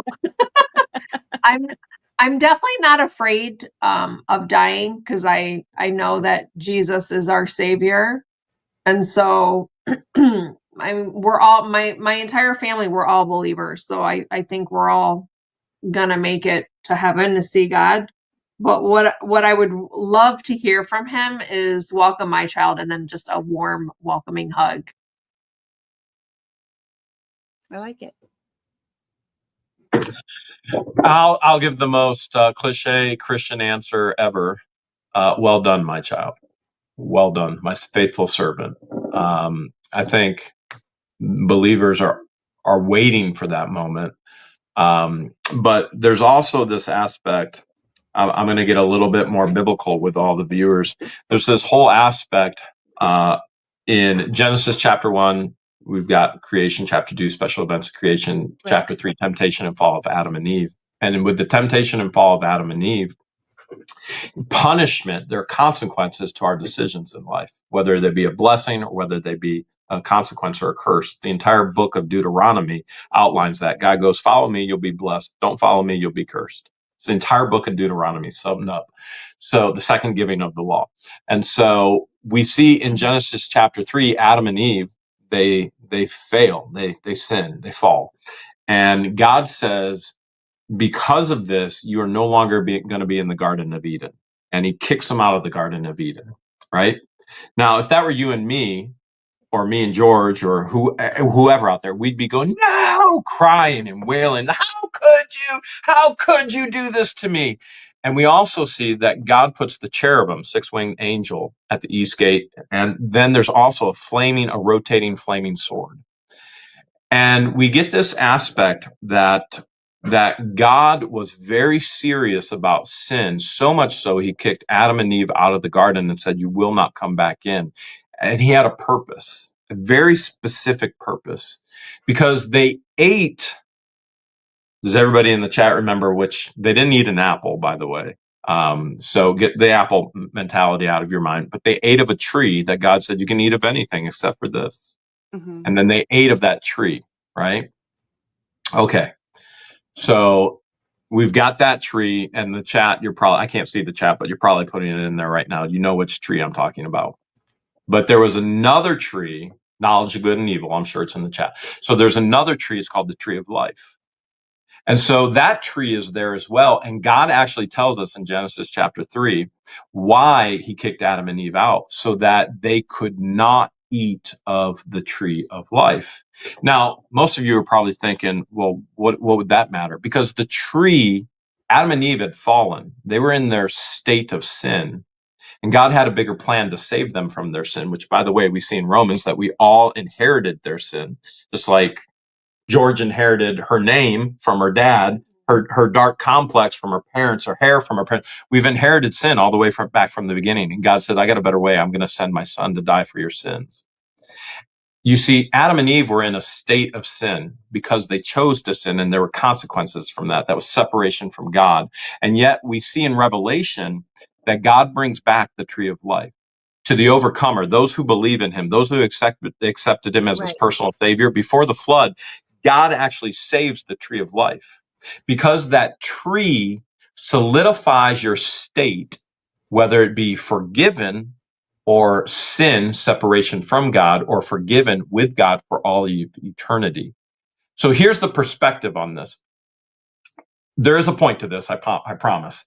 So God kicks Adam and Eve out so that they couldn't eat of the tree of life, because that would have solidified their state of sin for all of eternity, which means that would have solidified my state of sin for all eternity, George's and our kids. In other words, separation from our creator and our savior. God says, you got to go out, because we see in Revelation, those who accepted him as their savior, when we enter into glory, into eternity in God's presence, he's going to offer us to eat of the tree of life. We are saved by grace, by the blood of Jesus Christ, and God saved that tree so that he could be with me, so that he could be with George, so that he could be with Rosalind, so he could be with all the viewers for eternity in the saved standing position. In other words, God's rejection, Adam and Eve, you're out of the garden, is God's protection. Jeremy, I love you so much. I kicked Adam and Eve out of the garden. I want to have a relationship with you. Rosalind, I love you so much. I kicked Adam and Eve out of the garden. I want to have a relationship with you. I can't wait until God says, I love you so much. I saved this tree. Eat of this tree, and you're going to be with me forever. Eternity never ends. And so that's a perspective we sometimes gotta figure out. God's rejection is often God's protection. And so I'm looking forward to that. Sorry for the Bible study. It's part of who I am. It's interesting. I was raised in a very, very religious family, so had lots and lots of debates over scripture over the years. And that's one take I don't think that I recall hearing. Very interesting. That's your what the hails take. Well, everybody has their interpretations, and when you study it and when you're raised studying the word, it really does become sort of like you start to philosophize on your own little take on things. And I like that one. I really do. I had not thought about, it had not occurred to me, the tree of life, the impact that would have had. Never once occurred to me. Interesting. I appreciate that. Thank you for sharing that.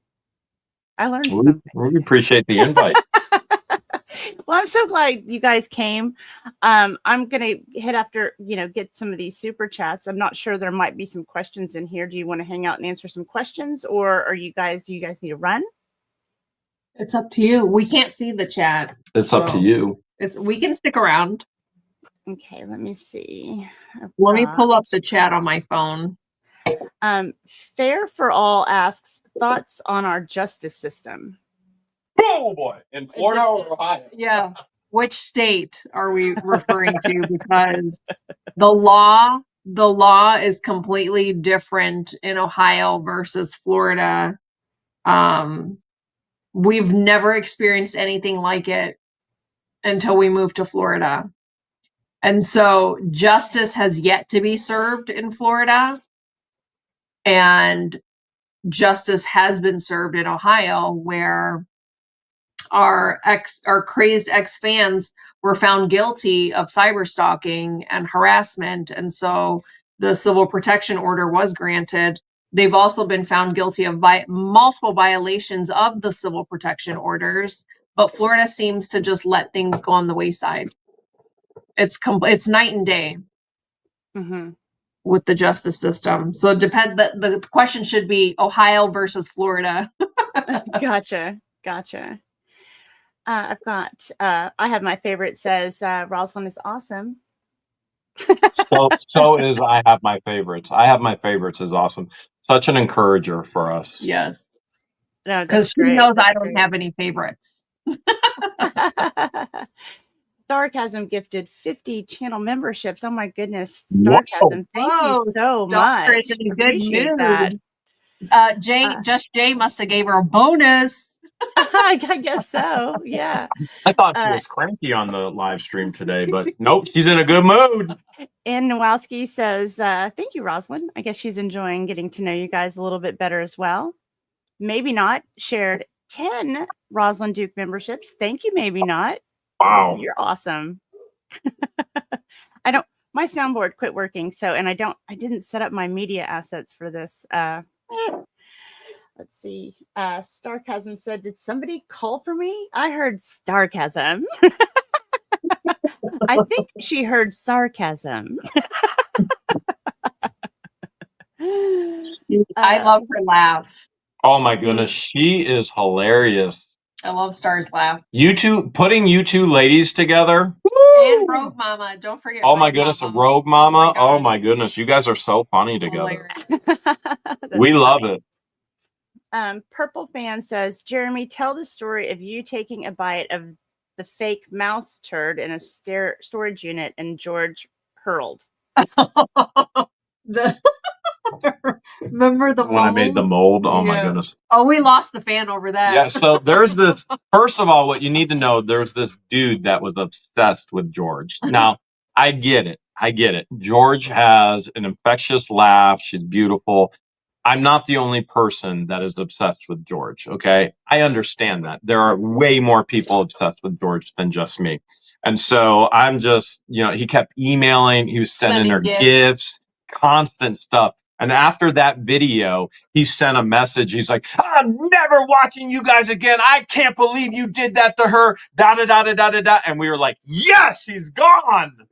So you want to tell the story of the video? We found a poop mold. It was like a poop mold. Play-Doh poop mold. And it was a poor Play-Doh, but you put Play-Doh in it, it looks like poop. Found in a storage unit, obviously, and we got one of those brownies, the little Debbie brownies that we could mold into that poop mold. So I got a cosmic brownie, put it in the poop mold. Oh no! So he pretended to eat it or lick it or something in the video, and so you see me running, and I'm hovering over puking. You see like the puke in between my legs. And so he was highly offended by that and unsubscribed and stopped watching. And so we lost a stalker. Oh, he no. was obsessed with George. Jamie Barron sends $10. Thank you so much, Jamie. I appreciate that. Thank you for showing up today. I love it. Let's see. We've got Zach says, I repent for timing Jeremy out in Jay's chat. In Shizzy's chat, and well, who's counting? I didn't even blocked. Apparently, maybe I got blocked in your chat. Who knows? I don't know. That's funny. Oh, Zach, always up to no good. Zach may have blocked Jeremy, and that's why he couldn't. In your chat, I was trying to chat in yours, and it wouldn't go through. That's why George asked you if you had banned words, because I just kept typing, "Who's George?" That's Or it's Zach may just be joking. no, you just told on yourself. You're not a subscriber. Oh, that's why. I was going through StreamYard. Oh, that makes sense. You're not subscribed? Taz became a new YouTube member. Thank you so much, Taz. I don't know. Auntie M says, well done. Well done. I think she said to me, but I think you guys did a great job as well. You put up with my questions. Let's see if this is Jeremy Stocks Ketchup, says Rosilla. I do love ketchup. Let's see. I've got one that says, Rogue Mama, Jeremy and George serve and give like my grandpa. It was part of my childhood. It makes me so happy to see it, and I will share his story with you one day. Oh, we'd love to hear it, Rogue Mama. Love that. Thank you, Rogue Mama. Auntie M says, for you, Yamaha biker, to poop on Only Me's porch. Okay. That must have been something going on in chat. Was Yamaha in the chat? And Yeah. Only Me? Yeah. I wish we could have saw the chat, but well, that echo in the beginning there's screwed us Yamaha up. right there. Yeah. So let's see. We've got Only Me here. Says, I personally was not happy how you attacked George about her body, especially after her cancer battle. Okay. He says, I guess it was something about your anger. I'm not going to read any more of his because I don't really care for his tone, and it's my channel. Hey, but we love he keeps giving all these freaks and fools money, because that just leaves more money for the court to repossess and give to us afterwards. So we will say, thanks, Only Me. You're supporting us, not them. I wouldn't mind if Only Me sent us an email to give us an explanation of how he found us and why he's donating to the wrong side. I know what I would really love is if he would go on Megan and Tug. That would be amazing. Oh, yeah. Yeah. Why doesn't he do an interview with Megan and Tug? Only Me, you don't even have to show your face. Just come on there and let them interview you. I would love to hear from you, honestly. Maybe that interview he did with Stupor Dave turned him off interviews. Well, I will say I am a habitual attacker of George's body. So well, I will skip his from here on out. Georgie says, never stop being your amazing selves. The Temu crew adore you. J and G. Guess they don't adore me, but okay, whatever. Thanks a lot, Georgie. Let's see. Got Calvin Stover, $3 super sticker. Thank you so much. Taz, $2. Great live with pure-hearted people. Aw, love that. Thanks, Taz. Yeah, let's see. Okay, it says, I stand on JER. Is that Jeremiah? Jeremiah, Book of the Bible, Jeremiah. 29:11 for you both. That's $2 sticker or $2 super chat. Thank you so much, Rickles. Appreciate you. See if there's questions. Nope, not reading your stuff. Only Me. Sorry. Vice Baby says, my goodness. Good afternoon, beautiful people. Thank you, Connor. I appreciate it. We truly miss your dad. Yeah. We would listen to your dad religiously. Yeah. He was so wise. And honestly, listening to your dad, Connor, gave George the idea to go back to find that Judge Grudge held three. Not one, not two, but 3 ex parte meetings with Lynette without you there. And it was your dad that gave her the idea to go back and look. And we truly appreciated your dad. Yeah. And your dad, Connor, was the most impartial out of everyone covering the story. And so he played devil's advocate a lot. And I truly appreciated hearing both sides of the story based on someone that has a legal background. And when I was out of line, your dad would not hesitate to say, Jeremy's out of line. Yeah. This isn't okay. And I appreciated him very much so. Mm-hmm. Yeah. We all miss Jeff a lot. Thank you. God, I wonder what he would be saying lately. Oh my Yeah. God. I think he would love that we have MLS in federal court. I think he would absolutely love that. Yeah. Yeah, quite possibly. Jay says he's suing you, which I don't think that's going to work out so great, but okay. Wait, I thought he was going to represent us. Oh yeah, weren't you supposed to file the motions for us? My today? goodness, now he's suing us because we won't let him represent us? What a flip-flopper. That's why it's Jay Flip. It's not Jay Hip. It's Jay Flip. It should be Ray Flip. Yeah. Ray Flip. Ray Flip. Ray Flip. Thank you anyway. His alter ego, Ray Flip. You better do a video and live stream with an alter ego now called Ray Flip. Ray Flip. Exactly. Rickles sent in a $2 super chat, said, great surprise. I guess that was when it turned out it was both of you. Yeah. So yeah, no, it's been fantastic. Rogue Mama says, who is George? Member for 7 months. Woohoo. I'm still trying to figure that one out. Is Volpe still trying to figure that out? That's a good question. I don't think he cared. You know what? I don't think that he cared. I really don't. It's weird. Let's see. Turd of Hurdles, new member. Thank you so much. Welcome. I love that. Maybe not. Gifted 10 Rosalind Duke memberships. Thank you so much. Maybe not. It's raining memberships today. I appreciate it.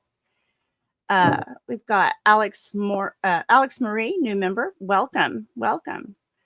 We have Patty Hoffman, new member. Goodness gracious. Just pouring in like crazy. And Starchasm says, I timed out Zach in Jay's chat after he timed you out and yelled at him. I didn't know we got timed out. I can't tell if this is a joke or not, which is what I love. The jokes that leave you questioning, is that real? That's a good joke. And Georgie redeems herself with a $2 super chat, says Rosalind is awesome. Okay. All right. I'll allow you that. Thank you guys so much for popping in. This has been absolutely a joy for me because I really wanted to talk to you guys and get to know you a little bit better. I have been doing the research and I have been going down the timeline to understand the story before I fell into it, so to speak. And I've learned a lot about the other side.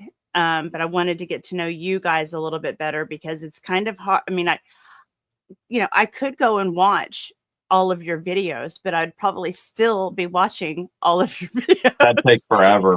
It would take forever. So this has really helped me kind of get to know you for you. And I appreciate you. I appreciate you both. I appreciate your sense of humor. I appreciate your fight. And most of all, I appreciate your chat. They're amazing. They are the best. They really are. They're really so are. Incredible. So that being that, I could say. But before you do, let us thank you again for everything you've done with compiling information and researching and being a vital person in the fight for justice. That means the world to us. And so we thank you. It's about getting to the truth. Yeah. You know, if I could have one superpower, my superpower would be to always know when something's the truth.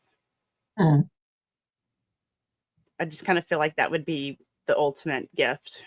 Can I change my answer now? Then I want to change mine too. No, you keep flying. I'll do the truth thing. You do the flying thing, and then we get the best of both worlds. Okay. It's mine. It's mine. You can't have it. All right, we'll just keep Rosalind around us. You fly, I read your mind, and she tells us what's true and not. That's right. We're set. That's right. Thank you guys for popping in today, chat. I see all of you guys, and there's so many of you here. It would take me another hour to get through and say hello to all of you. I see you. Thank you for coming. I appreciate you all so much. And as always, see you in the tubes. It's tell me everything. Stars inside gonna sing and swing. with Rosalind too. There's joy in the air. Life's a show and we're all there.